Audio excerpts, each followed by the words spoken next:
love just about everything about the beach. It was a really part of my childhood. It was a place to meet friends and socialize and have fun in the surf and on the sand. I'll tell you, what's not to love about the beach. The beach is one of those places I think that it's impossible to not have a great day at.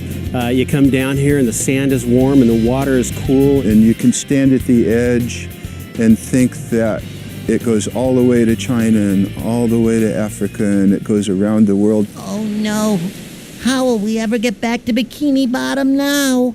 Approximately 2/3 of our nation's population lives within 500 miles of the beach, so all the pollution and runoff and sometimes toxic materials end up in our beach and coastal waters.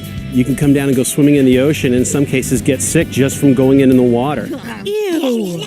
Everything that we do has a cause and effect. So when someone dumps something bad in a drainage in the mountains, it washes down and empties out into the ocean. Off of the Mississippi River, in the Gulf of Mexico, there's what they call a dead zone that's the size of New Jersey. This is an area where there's nothing living anymore.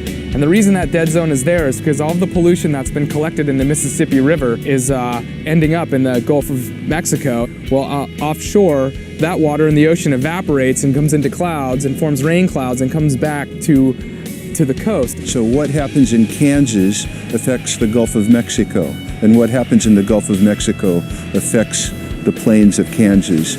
So you see, you can't quit. The fate of Bikini Bottom rests in your hands. The Surfrider Foundation is a group of surfers and ocean scientists and concerned citizens who have banded together to protect the ocean.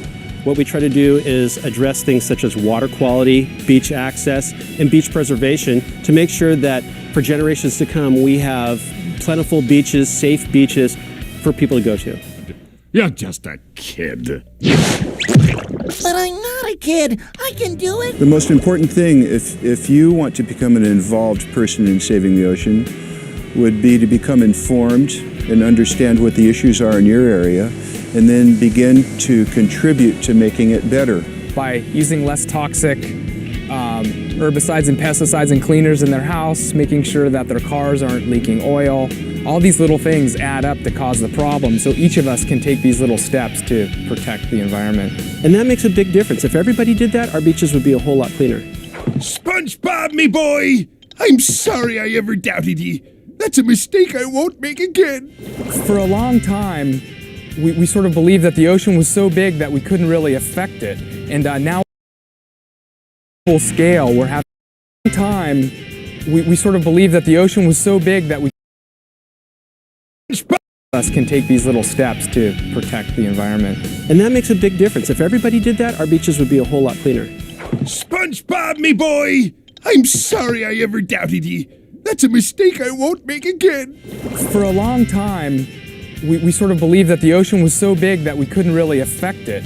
And now we're realizing that on the global scale, we're having impacts to the ocean environment. And that's unfortunate. The good news is that there's an increasing awareness about these problems and people being more conscious about pollution issues, about coastal development, and really recognizing that we need to pay attention and cherish our coastal environments and not take them for granted.